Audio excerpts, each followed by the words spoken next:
In this video, I'll be showing you step by step how to cancel your vacation inside of BambooHR. It is super easy to do. So the first thing you need to do is open up your favorite browser, and then from here you'll need to open up BambooHR and log into your account.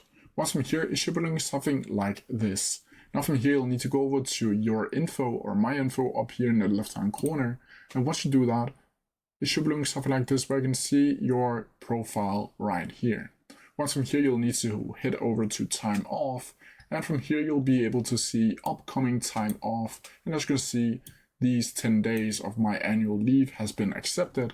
But to cancel it, you'll simply need to go over here to edit, and once from here you'll need to go down to cancel request.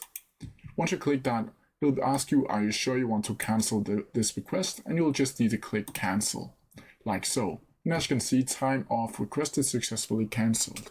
But that's how you do it. If you have any questions about it, please leave them down in the comment section below, and I'll try my best to answer them as quickly as possible. See ya!